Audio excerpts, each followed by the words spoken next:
Hello everyone, welcome to a new video. First of all, I welcome to all of you to this new informative video.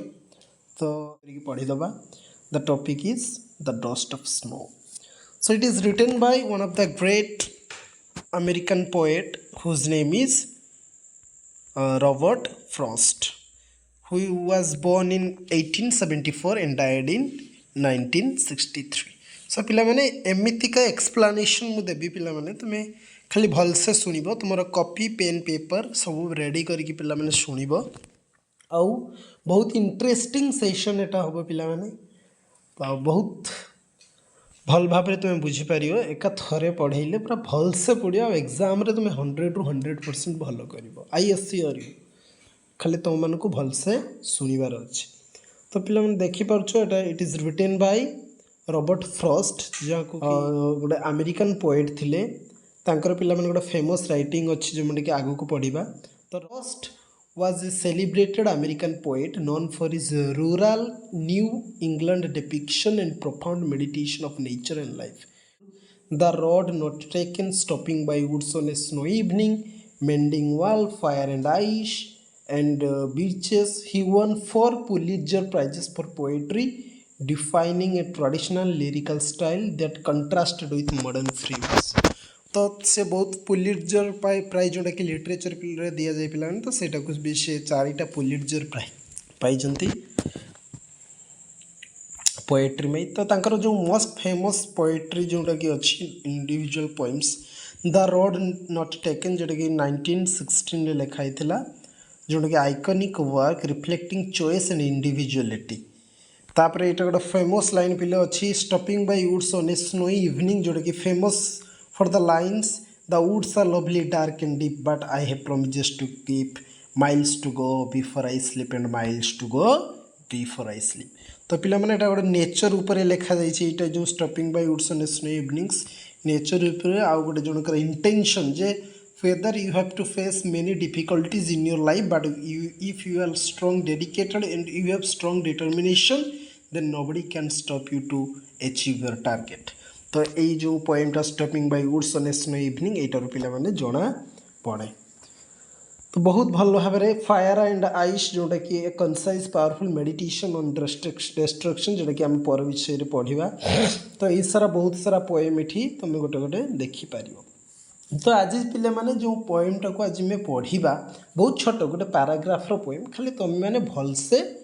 शुणव मु कौन कहवा चाहूँगी आ तुमको बहुत easy करदेवी जो मैंने कि ओडिया मीडियम रू बिलोंग करुँच जो मैंने स्कूलिंग 1 to 5th पर्यंत जो मैंने प्योरली ओडिया मीडियम रे बा आम ओडिशार पिला माने जो मैंने कि केभी रे पढ़ुच बा ओएवीएस रे पढ़ुच आउ जेएनवी रे पढ़ुच बा अदर प्राइवेट सीबीएसई बोर्ड रे पढ़ुच बट जो मैंने एक्सप्लेनेशन हिंदी रे स्कूल रे विभिन्न प्रकार एक्सप्लेनेशन रे तो मैंने पाठ पढ़ुथबो इंग्लिश रे क्लासरूम सिचुएशन कथा कहूची बट एठे पिला माने तुमको बहुत आम ओन लैंग्वेज ओडिया लैंग्वेज पूरा भल से एक्सप्लेनेशन करदेवी तो पिला माने गोटे पोएम लिखाई तो तार बैकग्राउंड देखिए क्या पे लिखाई तो first it is based on the winter days and snow all around माने पिले शीत दिन कथा चारिआडे खाली बरफ पड़ुची डस्ट ऑफ स्नो प्रथम टाइटल ऑफ द पोएम जोटा किए लिखते पिले द रॉबर्ट फ्रॉस्ट बुझीगला रॉबर्ट फ्रॉस्ट कथा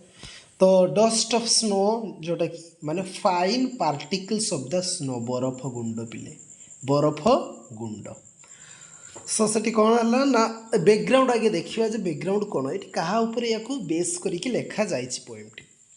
तो विंटर डेज कथा कहीपर बा स्नो ऑल अराउंड शीत दिनिया घटना चारिआडे बरफ पड़ी पिले बरफावृत जगह ठीक अच्छे तो से टाइम रे कौन ना पोएट वाज फीलिंग सैड जी पोएट थे से बहुत देख कविता जिते लिखा जाए हुए तो दुखरे लिखा जाए ना खुशी बेले कविता लिखा जाए तो पोएट से कौन हो ना बहुत दुखरे अच्छा स्टैंडिंग और वॉकिंग बाय हेमलॉक ट्री गोटे पिले जोटा कि गोटे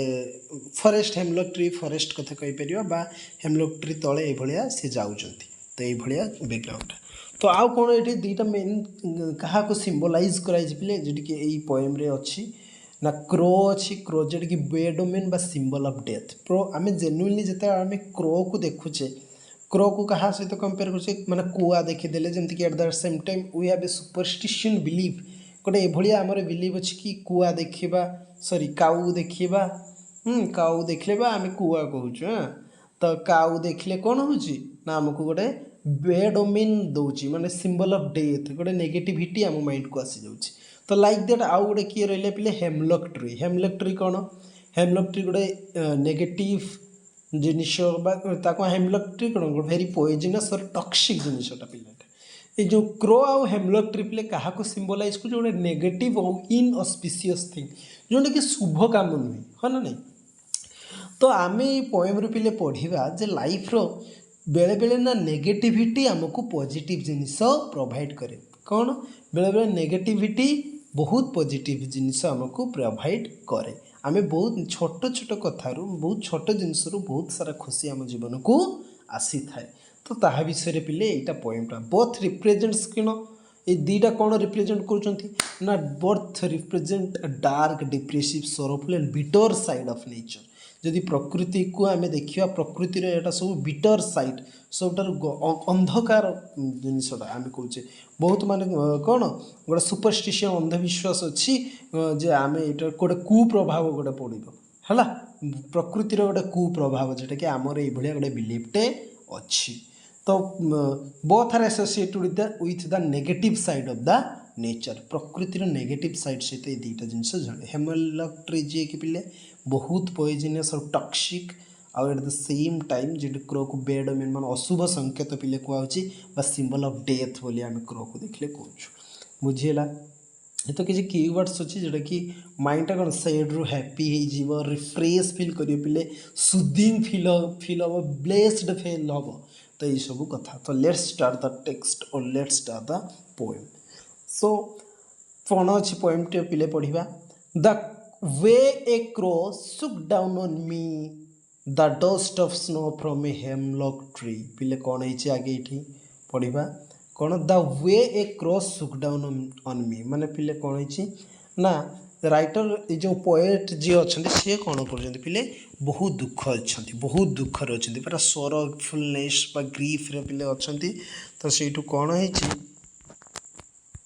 टिके तो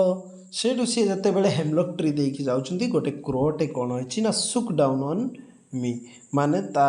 ऊपर एमती से हेमलक ट्रीटा को जिते ता से बसे से भाया से माने कौन डाल दोहल जहाँफल कौन है ना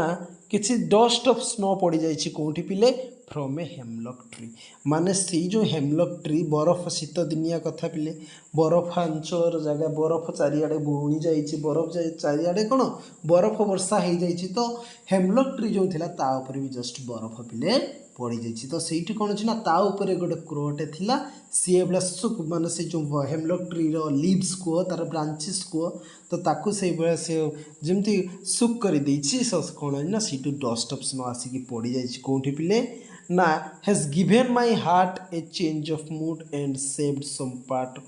दैट तो सहीटा आसिक पिले कौन है ना पड़ी राइट जो ये थिले आमर पोएट जी थे जो कि सैड मुड रे थिले रुइड मुड रे थिले पिले जो गोटे माने पूरा अनहैप्पी मुड रे थिले तो संगे संगे तांको ऊपर जिते पड़ी जाइए कौन है से कौन है पिले has given my heart a change of mood and saved some part of day I had rued पिले कौन rued in held in regret तो कौटी ना कौटी ये लिखाई राइटर जी अच्छा पोएट कौन अच्छे पिले बहुत दुखरे थे गभीर चोट लगी हृदय को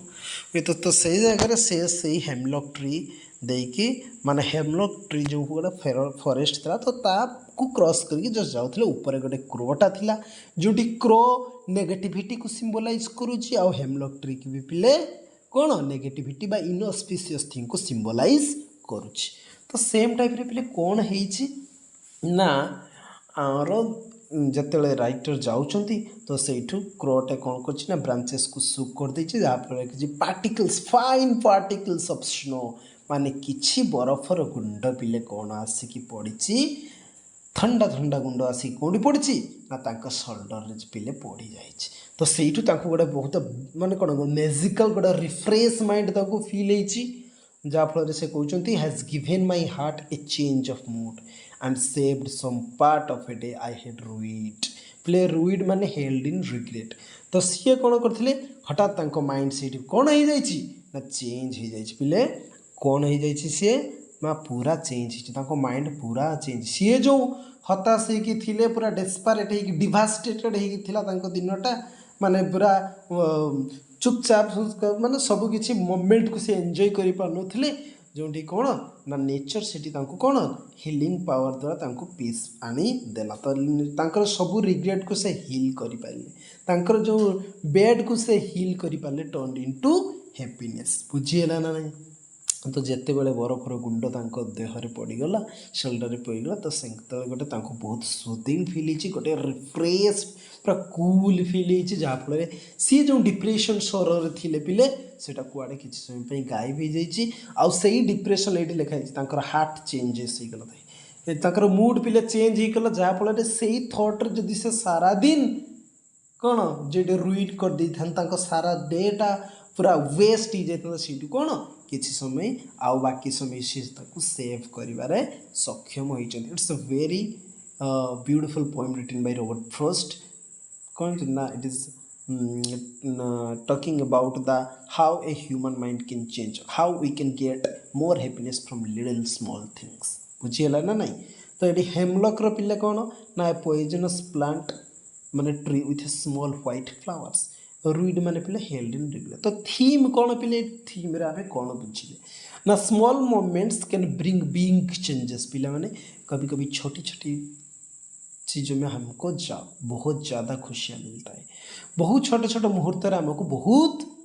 खुशी मिले। तापर आउ गोटे कौन लाइन हम पिले happiness can be found in unexpected place पिले देख राइटर कौन थे पिले बहुत अनहैप्पी थे सैड थे सरफुलनेस थे तो सी जो से प्लेसटा केमती बहुत अनएक्सपेक्टेड जो कि क्रोटा कौन गोटे ब्लैक बैड ओमेन सिंबलाइज करूला black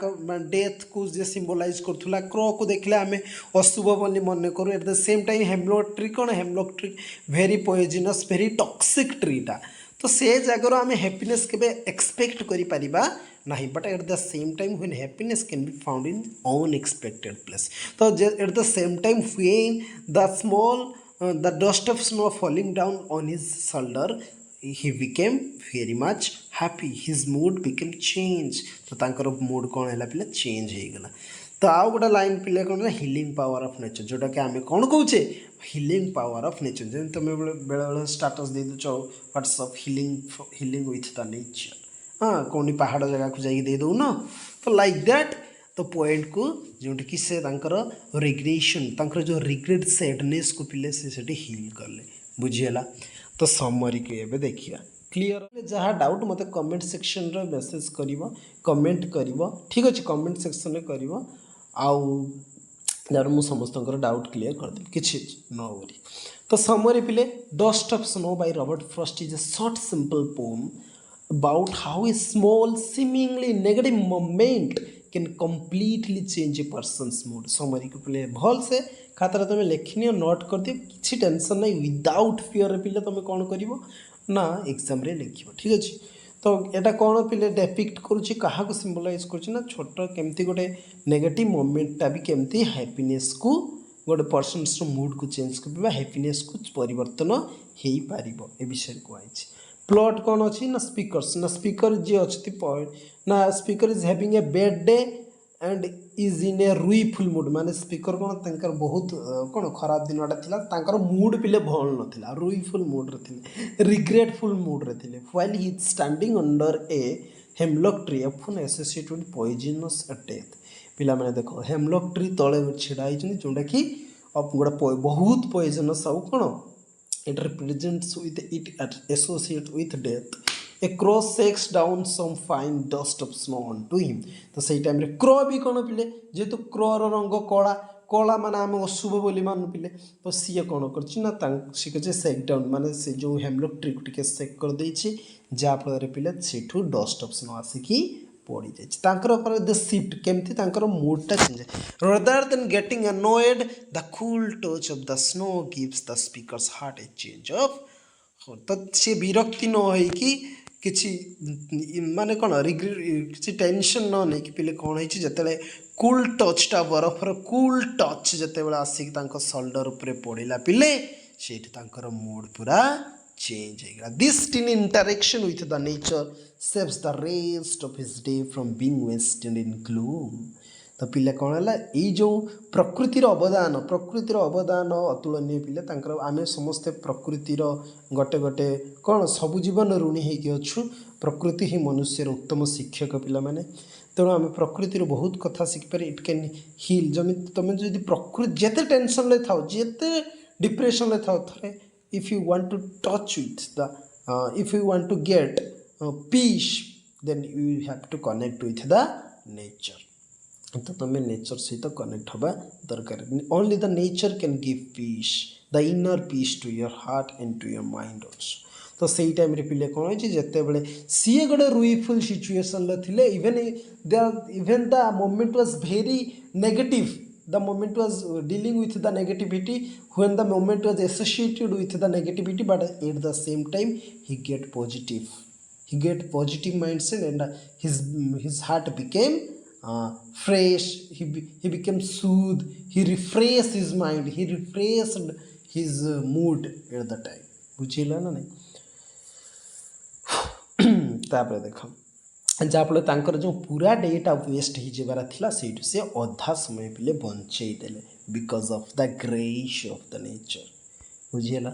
the takeaway for suggested that nature has the healing power that we would find joy in small and unexpected moments तो पिले मैंने कौन है ना नेचर पाखे से हिलिंग पावरटा अच्छी से समस्त को हिल कर शांति प्रदान कर पिले जदि आम छोट छोट जिनस बहुत सारा खुशी और बहुत छोट अनएक्सपेक्टेड मोमेंट आम बहुत सारा खुशी जो खोजा लगे तो आमको निहाती खुशी रही पार it also highlights that the things often viewed as bad and dark like crow and hemlock tree can actually be the source of something positive तो सब बेले आम जो नेगेटिव जिनसटा भी आम सब नेगेटिव न था से आम भी केते पिले ना पॉजिटिव जिनस भी आमको मिलता है लाइक दैट जमती कि गोटे क्रो थिला पिले जे कि डार्क साइड कह डार्क साइड बा बेडोमिन कथा कह तो हेमलॉक को जो पॉइजनस और कौन वेरी डिवास्टेटेड कहुच्छी तो सेम टाइम रे से सही जिनिस केमी हैप्पीनेस पाइपर केमी हार्ट पिले चेंज हो गला तो बहुत बढ़िया इंटरेस्टिंग टॉपिकटा थिले अंडरस्टैंड इट वेरी ब्यूटीफुली तो जार जमी डाउट थी पिले मत पचार ठीक अच्छे तापर ये 5टा क्वेश्चन तुमको होमवर्क रहा ये आंसर पिले तुम मैंने देवाई ट्राए कर next the fire and ice आम पढ़ा आम पिला माने एबे आमे सब एक्सप्लेनेशन जानिगले and theme of the poem सब जानिगले बर्तमान पिला माने जानिबा बर्तमान ये कौन स्टांजा को यार राइमिंग स्कीम को पिले जानि परिबा तो राइमिंग स्कीम कौन हबो जेमति के एठी crow and snow me and tree ताले कौन होउछि A B and A B सोला ए बी एटा को आमे कौन नबा C A B then heart part C D तो यही भाया राइमिंग स्कीम को पिले फॉलो कर A B C D clear बुझीगला पिले सब बुझी ना नहीं राइमिंग स्कीम ये क्रो होमती कि मुझे तुमको टे मार्क करदे ये पिले क्रो आ गोटे ये कौन होगा क्रो गोटे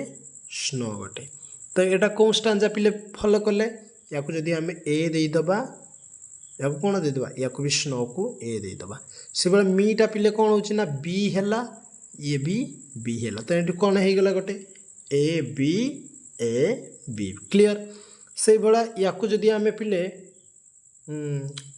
या से भाया कौन देवा पिले यहाँ को आम सी दे या देदेबा हार्ट को सी देदेबा यहाँ को डी देदेबा से भाया हार्ट सहित पार्ट मैच करुच्ची सी डी तो तुम 10th रे अच्छे पिले सब आराम रे बुझी पारुथबो तो आमर राइमिंग स्कीम एबे कौन है A B C D all clear understand बहुत भल भाव पिले बुझी पारुथबो होप कि तुम मैंने सब बुझी पारुथबो देन आस पिले एबे आमे जानिबा कि एथिरे आमर कौ फिगर ऑफ स्पीच यूज है तो फास्ट अच्छे पिले सिंबलिज्म कौन अच्छे पिले भल से शुण कौ फिगर ऑफ स्पीच बा कौन पोएटिक डिवाइस आमर यूज होती पिले फास्ट अच्छी कौन सिंबलिज्म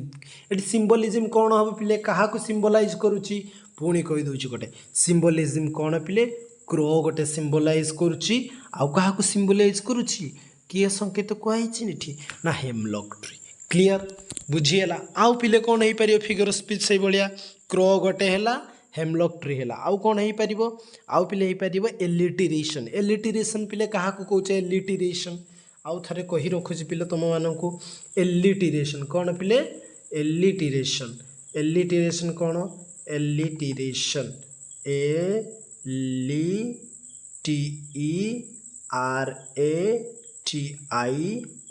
एलिटिरेशन पिले क्या कौचे ना repetition of consonant sound in a poem तो रिपीटेशन ऑफ कॉन्सोनेंट साउंड पिले रिपीटेशन ऑफ कॉन्सोनेंट साउंड कौटी अच्छी देख repeated his consonant sound repeat his same line रे पिले सेम कॉन्सोनेंट साउंड रिपीट होइथिबो बारंबार कहैथिबो कौन पिले देखिल कौटा ना has given by heart and saved some part as saved some गोटे हला हेज हार्ट एस बुझीगला ना नाई तो ये है रिपीटेशन ऑफ कॉन्सोनेंट साउंड जोटा कि आमर गोटे has given by heart has given my heart sorry and saved some part एटी कौन है पिले रिपीटेशन ऑफ कॉन्सोनेंट साउंड बुझीगला तापर नंबर 3 रे पिले कौन हो पार आउ कौन हो पार्टी आउ कौन फिगर ऑफ स्पीच हो पारा पिले देख आउ कौन हो पार गोटे सिंबलिज्म है गोटे एलिटिरेशन है आउ कौन हो पार पिले आउ कह तुम्हें मैंने आउ हो पार पिले एंजाममेंट माने पिले कौन ये भी गोटे फिगर ऑफ स्पीच ना jump to next line without punctuation पिले देख एठू स्टार्ट है कौटी पोएमटा स्टार्ट एठू एंड है कौटी एठी अच्छी यही जो लाइन गुड़ा सब लिखाई या भीतर कौन सी पंक्चुएशन मार्क अच्छी कि लास्ट एंड दीटा स्टांजा पिले कंप्लीट है लास्ट जाकि एंड है so one line to another line there was not any single use of punctuation mark तो सेटा हमको कौन बोले बुझेला पिले एंजाममेंट रो स्पेलिंग पिले देखि दियो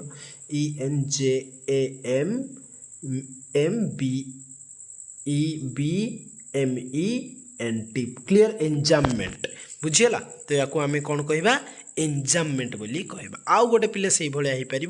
जार ना है पिले एजोनांस कौन एजोनांस आउ थे कही दूसरी रिपीट अगेन एजोनांस ASSONANCE पिले एजोनांस क्या कहवा ना रिपीटेशन ऑफ भावेल साउंड पिले भावेल साउंड कौटी होची भावेल साउंड सुक डाउन ऑन मी बुझेला डोस्ट स्नो यही सब लाइन तक सुक down on me डोस्ट on snow बुझी हो ना नहीं तो ये कौन हो ना भावेल साउंड रिपीटेशन हो भावेल कौन AEIOU तो यार रिपीटेशन हो तो ये पिले आमर फिगर ऑफ स्पीच अच्छी जदि तुमको आउ कौटी अधिक लगे तो मत कमेंट कर ठीक अच्छे मेसेज कमेंट कर so at last hope you all have enjoyed this poem thank you very much तो नेक्स्ट पुणी आउ गोटे नुआ पोएम रे देखा तो समस्त पिले कमेंट करबा आ चैनल को लाइक शेयर सब्सक्राइब करदे पिले ठीक अच्छे आ सांग मानक बहुत शेयर कर तुम जो सांग मानक सब शेयर कर ठीक अच्छे थैंक यू वेरी मच।